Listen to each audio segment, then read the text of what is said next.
kita tuliskan itu sudah tercantum di sini. Ya. Bismillah. Waalaikumsalam warahmatullahi wabarakatuh. Ustaz, mohon pencerahannya. Ini sudah cerah situasi, cuaca sudah bagus. Mengenai peringatan Maulid Nabi Muhammad SAW, apa hukumnya? Dan bagaimana kalau umat Islam memperingatinya? Terima kasih atas pencerahannya. Waalaikumsalam warahmatullahi wabarakatuh. Baik, saya ingin kita paham dulu akar persoalannya. Al-Quran, surah ke-61, ayat yang ke-6, paling kiri sebelah atas. Quran, surah kedua Al-Baqarah, ayat 129, paling kiri sebelah atas. Kemudian Al-Quran, surah Yunus 10, ayat 57 sampai 58. Ditutup dengan At-Taubah di dua ayat terakhir. Taib. Sudah? Sekarang saya ingin coba kita membiasakan dulu untuk menilai sesuatu dengan penilaian secara ilmiah yang bersumber pada dalil-dalil yang ada. Tidak sekedar menganalogikan dan main tebak-tebakan. Itu nggak baik dalam menyimpulkan hukum. Ya. Bismillah. Sekarang secara akademis, secara ilmiah, membahas sesuatu oleh para ulama diposisikan dulu, dispesialisasikan dulu dalam bentuk ta'rif namanya, definisi. Jadi kalau Anda ingin membahas sesuatu, kita harus sepakat dengan definisinya dulu. Ya, disebut dengan ta'rif. Ta'rif ini harus punya sifat jami' mani'. Jami' menghimpun semua unsur yang akan didefinisikan. Mani' mengeluarkan segala hal yang tidak terkait dengan definisi. Sehingga pembahasan kita akan fokus pada hal yang akan dibincangkan. Awas, hati-hati. Kita ingin berbicara tentang sesuatu, tapi kita tidak sepakat dengan definisinya. Bagaimana bisa menyimpulkan hukumnya? Dan kelemahan orang-orang sekarang, ketika berbicara hukum, dia tidak tahu apa yang dibincangkan. Sekarang misal, kita akan bertanya tentang maulid. Apa hukumnya maulid? Kita harus sepakati dulu apa itu maulid. Awas, ini penting ini. Banyak masalah yang muncul sekarang tapi tidak disepakati tentang ini. Banyak orang bahas tentang hukum musik. Hukum musik begini-begini. Begitu saya tanya apa itu musik, bingung dia jawab. Apa itu musik? Anda mesti sepakat dulu musik itu apa. Di zaman Nabi apa yang disebut dengan musik. Zaman sekarang apa yang disebut dengan musik. Ketika Nabi menyampaikan hukum musik, apa yang dimaksudkan oleh musik di situ.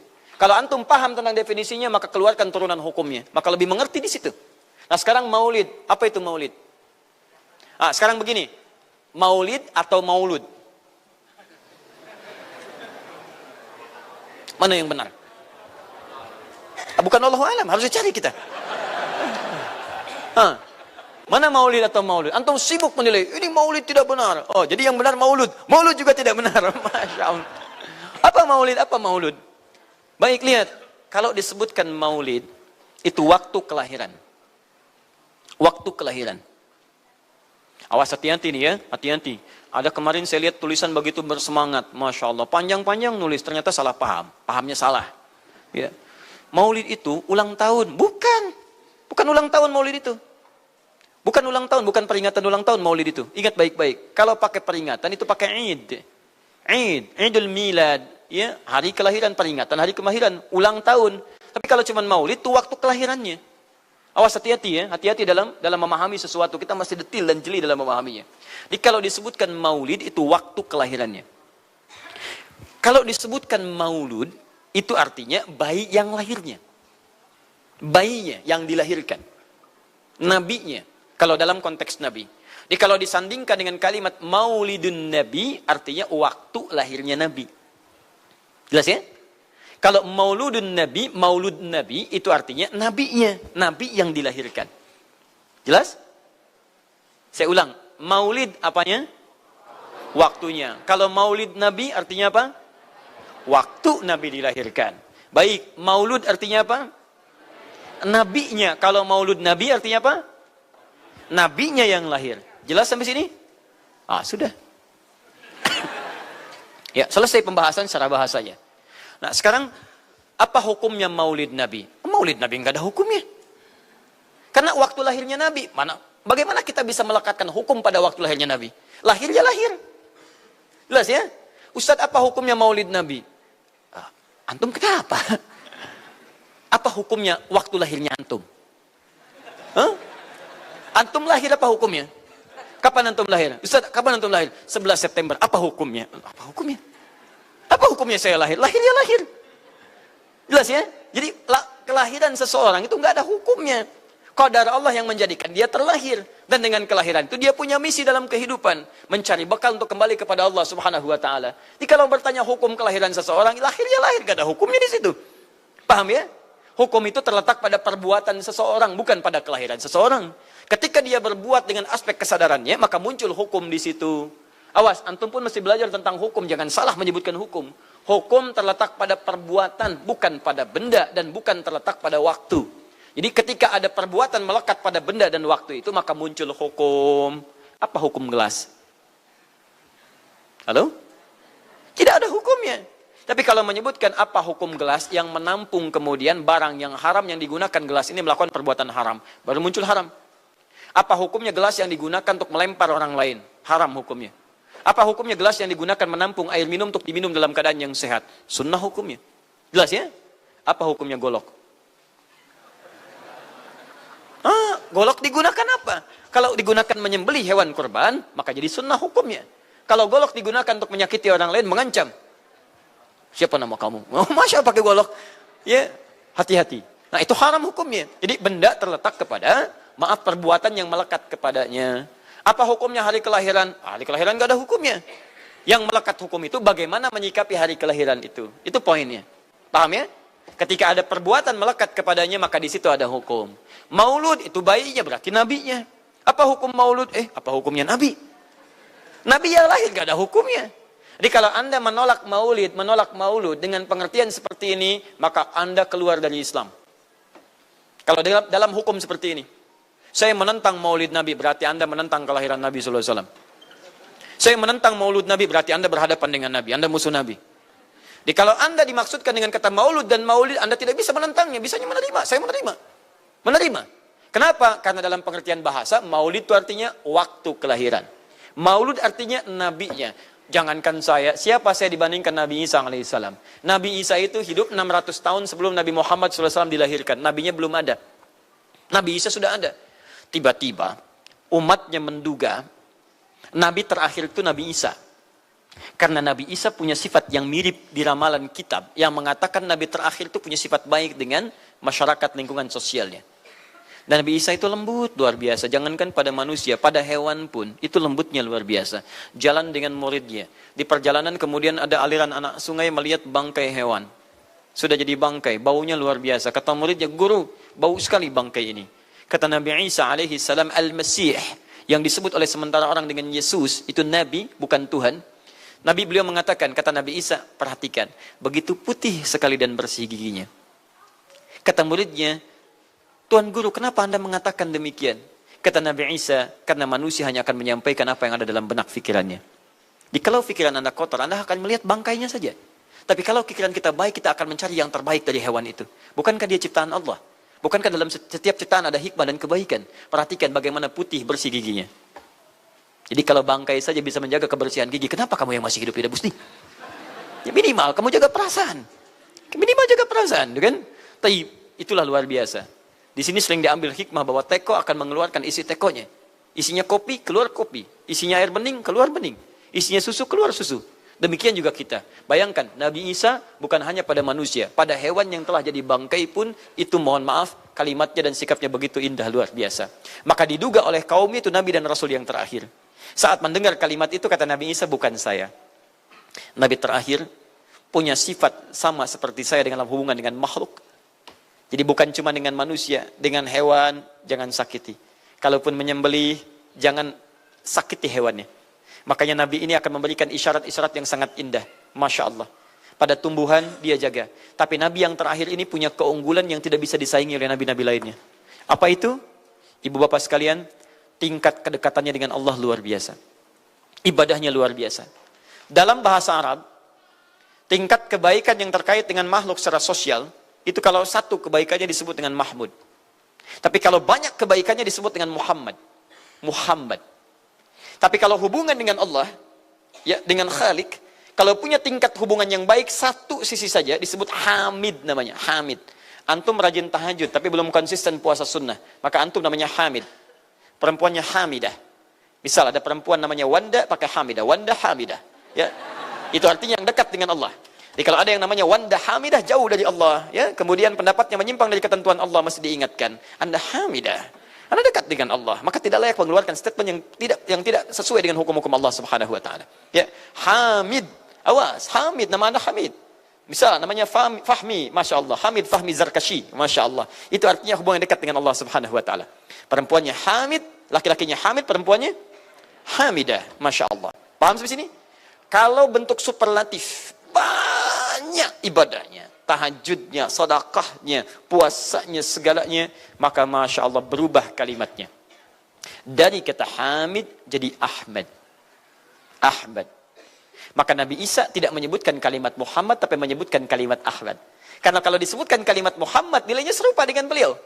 Punya nilai kebaikan yang sama. Nabi Isa baik pada hewan, Nabi Muhammad baik pada hewan.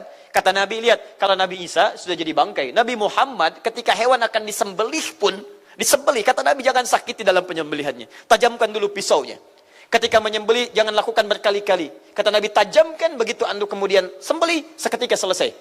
Cari urat yang membuat cepat darahnya keluar. Nabi itu.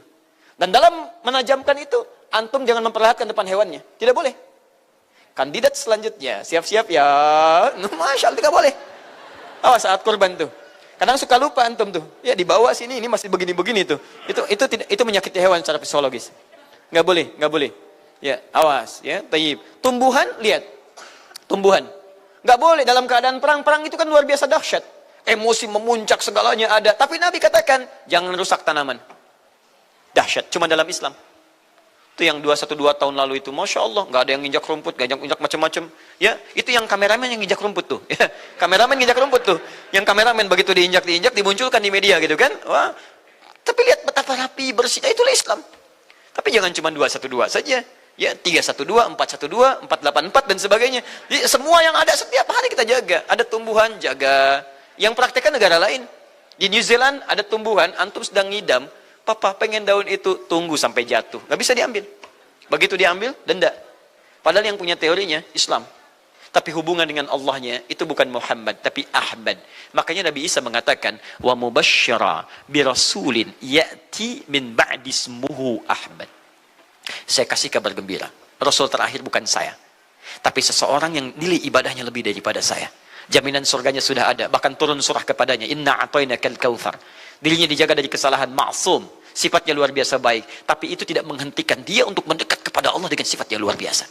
Kata Sayyidah Aisyah di Al-Bukhari, nomor hadis 2010 sampai 2012, ya Rasulullah, alam takun ma'suban, alam takun madmunan, lima hakadha. Kenapa sampai bengkak-bengkak begini Anda tahajud? Bukankah Anda dijamin masuk surga? Dijaga dari kesalahan. Apa kata Nabi? Afala akunu abdan syakura. Apa aku nggak boleh jadi hamba yang bersyukur kepada nikmatnya Allah Subhanahu wa taala. Tahajudnya sampai bengkak. Nabi, Rasul, ahli surga, dijaga dari kesalahan, tidak ada hisabnya, masih mau tahajud sampai bengkak kakinya. Ditanya oleh istrinya, kenapa sampai begini? Kata beliau, ringan saja. Nggak boleh aku bersyukur. Masya Allah, ada orang Nabi bukan, Rasul bukan, surga belum ada jaminan, amal berantakan, hisab menegangkan. Masya Allah, bangun mata bengkak, kaki biasa. Tahajud tidak subuh lewat. Ini Masya Allah. Cita-cita surga Firdaus. Luar biasa. Makanya Nabi Isa mengatakan Ahmad bukan Muhammad. Dan ini bukan isyarat Nabi baru. Karena nama yang melekat pada Nabi terakhir semuanya sifat. Bukan nama zat. Ini bukan melegalkan ada seorang bernama Nabi baru datang kemudian namanya Ahmad. Bukan. Kata Nabi, saya Nabi terakhir. La Nabi ya ba'di, nggak ada Nabi setelah saya. Jadi nggak ada istilah Ahmadi. Pengikut Ahmad nggak ada. Ya, dalam arti pengikut Nabi Muhammad sallallahu alaihi wasallam. Yang jadi clue persoalan kita terkait dengan pertanyaan ini, Anda bisa bayangkan, Nabi Isa 600 tahun sebelum lahirnya Nabi Muhammad sallallahu alaihi wasallam. Perhatikan, ikutan bahagia dengan kelahiran Nabi, sampai kebahagiaannya diungkapkan pada umatnya. Saya kasih kabar gembira ya, nggak mungkin orang kasih kabar gembira perasaannya sedih. Kenapa saya kasih kabar gembira? Nggak ada. Kasih kabar gembira itu dalam keadaan bahagia hatinya. Kalaupun menangis, tangisan kebahagiaan. Anda bisa bayangkan, Nabi, Rasul, mukjizatnya hebat. Sekali usap, penyakit sembuh. Menghidupkan orang mati, keduanya dengan izin Allah subhanahu wa ta'ala. Bahagia dengan kelahiran Rasul sallallahu alaihi wasallam. Antum Nabi bukan, Rasul bukan. Maaf, tidak punya mukjizat seperti Nabi Isa. Mayat dipanggil-panggil nggak bangun, diusap penyakit makin sakit. Tuh, lalu antum tidak bahagia dengan kelahiran Nabi, antum siapa? Nabi Isa aja bahagia, masa antum bukan Nabi tidak bahagia? Dan hebatnya, ada orang bisa bahagia, nabinya belum lahir. Biasanya sifat bahagia dalam kelahiran itu setelah bayinya lahir, bukan sebelum lahir. Alhamdulillah. Akhi, kenapa antum? Alhamdulillah, saya punya anak laki-laki, namanya Abdurrahman. Kapan? Nanti setelah menikah. Masya Allah. Nikah aja belum, kenapa bisa memberikan kabar gembira? Antum kenapa, akhi? Itu dia, akhi boy tiba-tiba seperti itu. Orang bingung. Akan bubar pengajian kalau ustadznya begitu. Ya. Jadi mustahil ada orang memberikan kabar gembira ketika bayinya belum lahir. Tapi kemuliaan Nabi Muhammad SAW menjadikan seorang Nabi Isa belum lahir, nabinya sudah merasakan gembira dan memberikan kebahagiaan pada umatnya. Kalau bukan Nabi Muhammad, mustahil. Ada kemuliaan tersendiri bagi Nabi Muhammad SAW. Setiap Rasul menantikannya. Nabi Isa menantikan. Masa antum tidak menantikan itu? Jadi kalau ada orang menolak maulid dalam arti waktu kelahirannya, maka dia telah ingkar pada Nabi Muhammad SAW. Maulud Nabi Ibrahim alaihissalam. Antum kenal Nabi Ibrahim? Oh, Masya Allah. Luar biasa.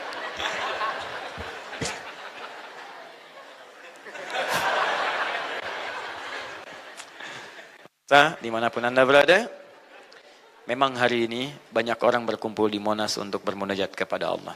Tapi tidak harus menjadikan kita menjadi tidak fokus. Di sini ada yang kenal Nabi Ibrahim. Alhamdulillah. Nabi Ibrahim, Nabi Ismail alaihi wassalam, keduanya meninggikan bangunan Ka'bah. Setelah selesai bangunan Ka'bah ditinggikan, keduanya berdoa di samping Ka'bah. Apa doanya? Doa maulud. Lahirnya, bayinya. Nabi terakhir yang lahir di samping Ka'bah, yang ditinggikan oleh keduanya. Ya. Wa idh yarfa'u Ibrahimul qawa'ida minal baiti wa Ismail, ayat 127-nya. Setelah selesai meninggikan bangunan pondasi Ka'bah ini, keduanya berdoa di samping Ka'bah. Di antara doanya ayat 129-nya.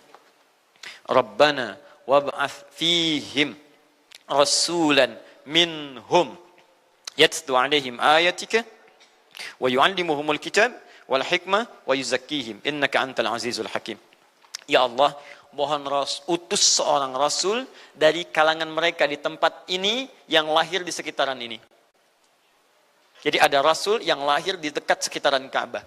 Hasil penelitian tidak ada rasul satupun yang lahir di dekat Ka'bah kecuali Nabi Muhammad SAW. Ya, silahkan cek. Kami baru kembali dari sana dan sampai sekarang tempat dilahirkannya masih ada dan disamarkan dalam bentuk museum. Ya, di bawahnya ada perpustakaan Al-Maktabah Qadimah. Di kalau antum dari Zamzam di sini, ini As-Saffah. Ya, nyebrang sedikit ini Istana Raja, jalan jarak cuma 15 meter ke sini kurang lebih. Lurus ke sini, kemudian belok langsung ke sebelah kanan. Di sini ada jembatan ke atas, ke lantai yang ketiga, ya, naik ke sini. Kemudian di sini antum langsung belok ke pintu sini. Ini ada Babul Ajjad, bab yang ke pintu ke-25. Ini bab Ismail, pintu ke-26. Antum lurus saja ke sini, jangan belok sini, jangan belok sini. Di sini kemudian ada gate lurus King Abdul Aziz, yang pertama di sini. Ya, antum belok kanan sini, lurus sekitar 30 meter dari sini, sebelah kanan ada pos satpam. Di atas pos satpam ada kamera CCTV 1. Dari sini antum jalan sampai ujung, di ujung sini, dari sini ke sini ada 35 kipas di atas. Pas di ujung sini.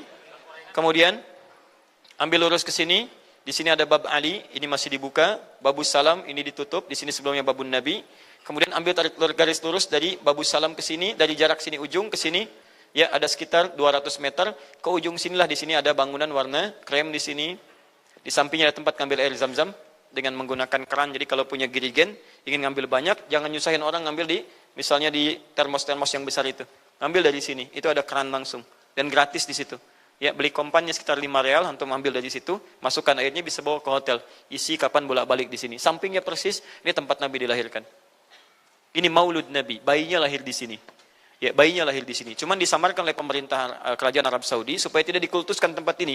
Karena begitu pernah ada yang tahu ini, banyak salah ibadah. Kan Ka'bahnya di sini, sholatnya ngadep ke sini. Betul Pak, Bu, pernah terjadi. Makanya kalau antum lihat, dari ujung saya sudah kelihatan. Dari ujung sudah ada di sini warna biru. Ya, ada tulisan di situ, ada gambar dicoret. Ada gambar orang sedang rukuk ke situ. Ada sorban dan sebagainya. Ada tulisan di situ, jangan beribadah menghadap ke sini. Karena ini bukan kiblat, haram hukumnya. Dan ditulis dengan menggunakan bahasa Arab, bahasa Inggris, bahasa Urdu, plus bahasa Indonesia. Artinya ada orang Indonesia juga yang salah ke sini. Ya. Kalau tidak mustahil ditulis pakai bahasa Indonesia. Nggak ada tulisan bahasa Cina, bahasa Jepang dan yang lainnya. Ya. Nah, jadi ini kemudian dicoret, tapi tidak mencoret tentang situs pernah lahir di sini Nabi Muhammad SAW.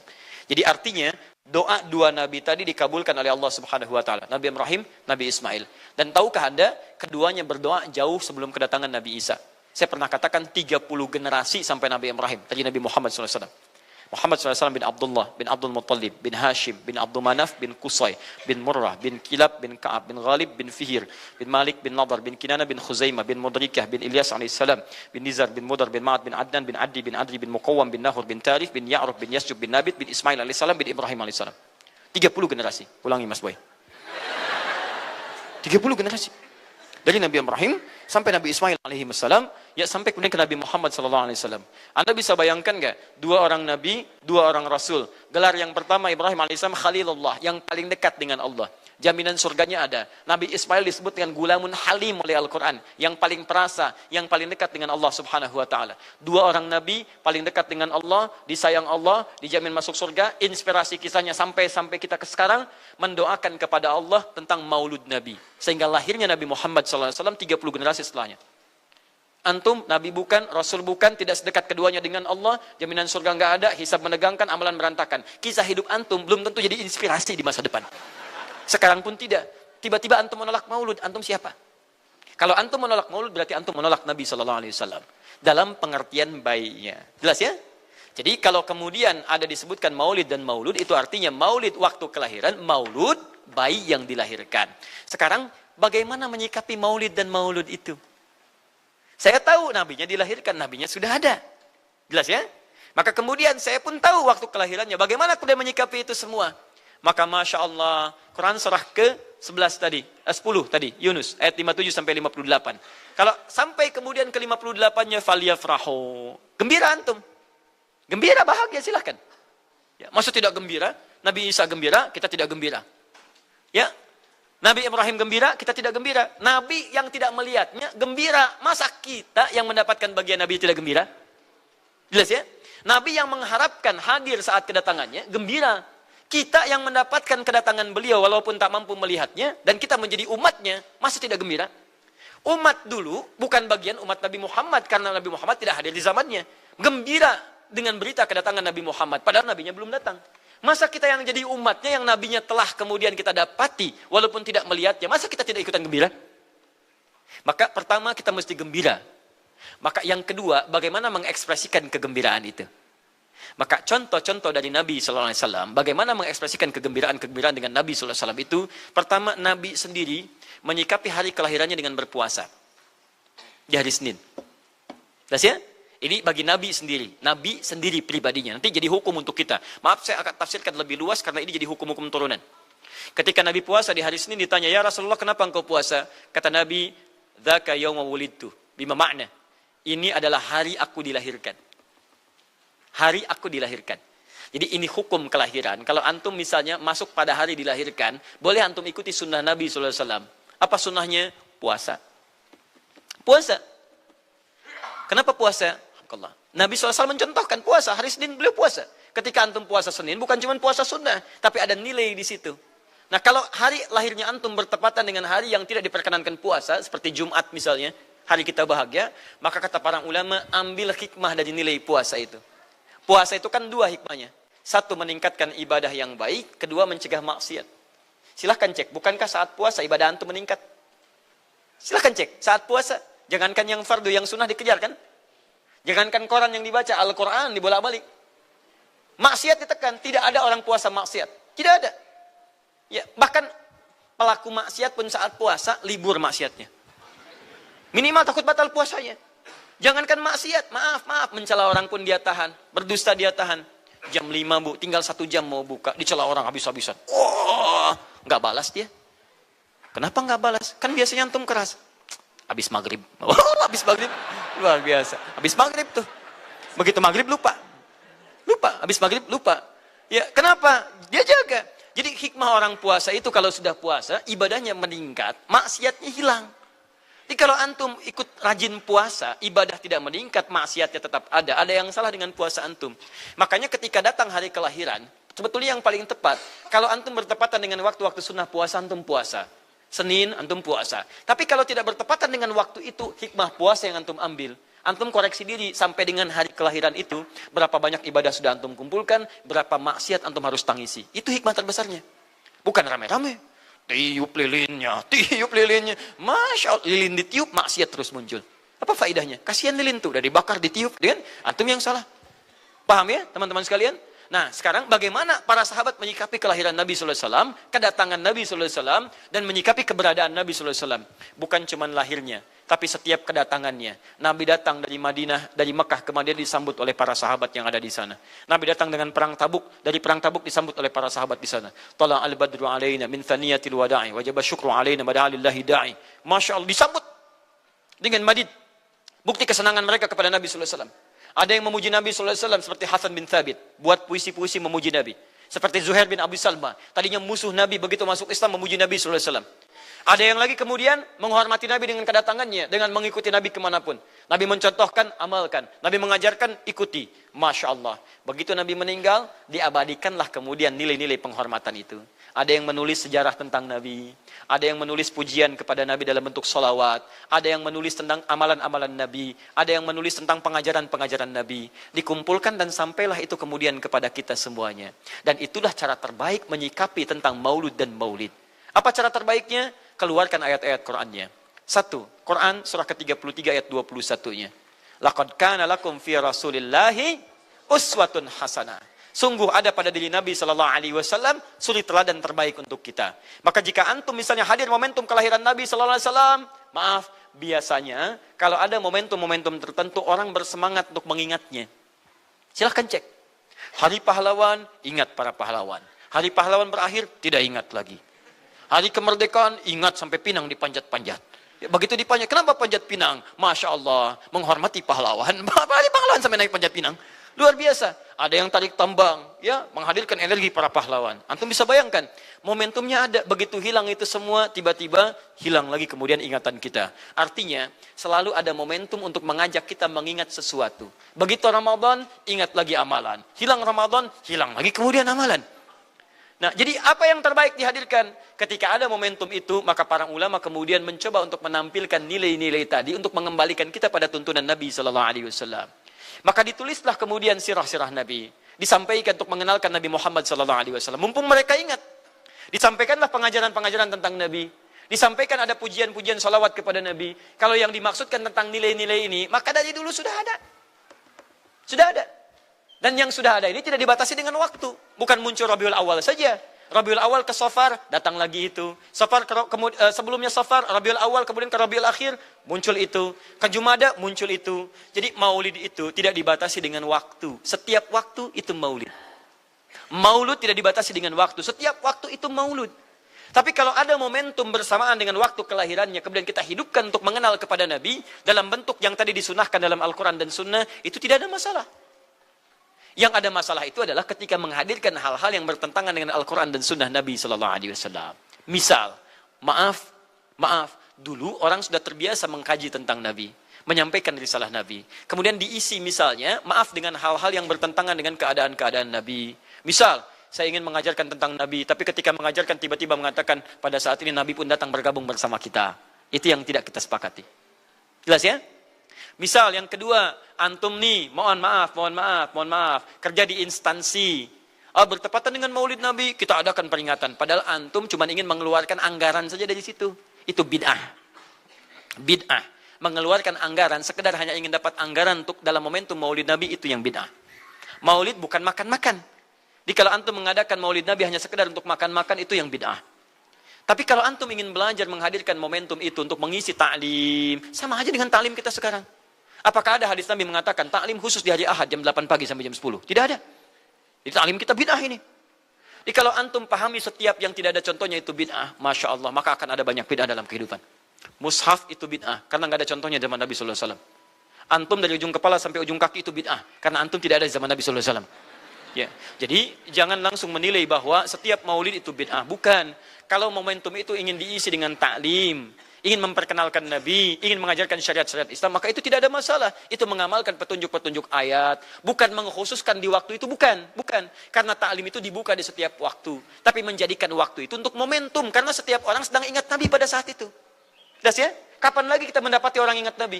Maka ajarkan itu dan pesankan pada saat itu. Teman-teman, jangan cuma pada waktu ini ya, setiap waktu kita amalkan ingatan kita kepada Nabi sallallahu alaihi wasallam. Makanya saya kalau diundang, Ustadz ada maulid Nabi, saya datang untuk ceramah. Untuk menyampaikan pesan-pesan terkait dengan Nabi SAW. Adapun masalah ritual-ritual saya tidak ikutan. Makanya paham, begitu saya datang pas ceramah. Saya berikan ceramahnya. Nabi begini, apa itu maulid? Allahu alam. Bukan Allahu alam, kan antum bikin spanduknya di sini. Apa itu maulud? Bukan maulud. Maulud itu begini, maulid itu begini. Ketika kita terangkan, kita sampaikan, Masya Allah. Antum tahu apa yang terjadi? Mereka mulai sholat dengan baik, masjidnya mulai ramai. Besoknya tidak ada ramai-ramai lagi. Begitu ada maulid, ceramah lagi. Ternyata ceramahnya nggak sampai maulid lagi. Besoknya ceramah lagi. Ahadnya ada waktu taklim. Dan itulah cara terbaik untuk memberikan penjelasan kepada masyarakat untuk mencintai Rasulullah SAW. Paham ya? Jangan seketika, ini maulid bid'ah. Masya Allah. Antum tuh bid'ah dari kepala sampai kaki. Ya. Saya luar biasa kesal. Kadang ada orang bikin perbandingan begini. Maulid Nabi. Maulid. Zaman Nabi tidak ada coret. Zaman sahabat tidak ada coret. Zaman tabi'in tidak ada coret. Zaman ini ada. Lalu diserupakan yang ikut-ikut ke sini. Antum kalau mengamalkan hukum seperti ini fatal. Zakat pakai beras. Zaman Nabi coret. Zaman sahabat coret. Ya, zaman tabi'in coret. Zaman ulama coret. Zaman antum ada bid'ah antum. Cara menyimpulkan hukum bukan seperti ini. Lihat turunannya, lihat dalilnya, lihat pemahamannya, lihat turunan-turunan fikihnya. Ya, bagaimana bisa zakat pakai beras ini jadi? Padahal contoh nggak ada. Dalil nggak spesifik. Ayo coba temukan. Nabi zakat pakai beras. Temukan. Kalau antum menemukan, Masya Allah saya bermohon kepada Allah supaya Allah mempercepat hajinya antum dan masuk surga tanpa hisab. Tiap hari saya doakan. Tidak cukup dengan amin. Cari dulu. Cari di setiap hadis Nabi zakat pakai beras. Saya sampaikan pada antum, sampai kiamat kurang 2 hari, antum nggak akan temukan. Sehari lagi buat sadar, ngapain nyari? Ya. Karena Nabi tidak pernah bersentuhan dengan beras. Silakan cari di kitab hadis palsu pun, sepalsu-palsunya nggak akan ditemukan. Capek pemalsu hadis mengarang hadis palsu tentang itu. Nggak akan didengar, nggak akan dilihat. Kenapa? Karena tidak ada. Ya, kata Muawiyah, hadza irqun, itu makanan pokok. Nabi zakat pakai kurma, pakai gandum. Ya, lihat, karena itu makanan pokoknya. Makanya setiap makanan pokok yang digunakan, kata para ulama, mendekati kaidah usul fikihnya. Lihat, kaidah usul fikih diambil di sini. Setiap yang punya keserupaan dengan itu, sekalipun teksnya tidak jelas langsung menunjuk, itu ada isyarat, namanya qarinah namanya. Kalau ada isyarat menunjukkan kepada itu, maka boleh digunakan sebagai alternatif lain dari makanan pokok yang tidak didapati di masa kita dengan generasi yang berbeda. Tapi kalau makanannya sama di setiap generasi, dia zakatnya pakai itu. Makanya orang Arab sampai sekarang pakai kurma, ada yang pakai gandum. Kita makanan pokoknya bukan itu. Antum makanan pokoknya apa? Beras, Masya Allah, beras. Baik pemirsa, beras itu makanan pokok bagi hewan yang bertembolok ya. Ayam, bebek itu beras. Baik, makanan kita nasi. Dan nasi bersumber dari beras. Baik, nasi bersumber dari beras. Jadi kalau kita ingin zakat pakai beras, boleh tidak? Nah, lihat bagaimana cara pendekatannya. Dalil belum ditemukan aslinya. Seperti maulid tadi, menyikapi dengan taklim macam-macam, nggak ada nas aslinya. Tapi korinahnya ditemukan, sama-sama makanan pokok, sama-sama taklim, sama-sama meminta untuk ikut ajaran, sama-sama mereka ingat tentang Nabi SAW. Maka semua hukum itu kita terapkan, jadilah hukum terapan dalam kehidupan kita. Paham? Dan itu tidak disebut dengan bid'ah. Jelas ya? Bid'ah. Alhamdulillah. Tapi kalau yang rame-rame tadi, yang tidak jelas ya, hanya menghabiskan anggaran, makan-makan tidak karuan, meyakini ini itu dan sebagainya, saya tidak sepakat dengan itu. Saya tidak sepakat. Allah Ta'ala alam bisawab.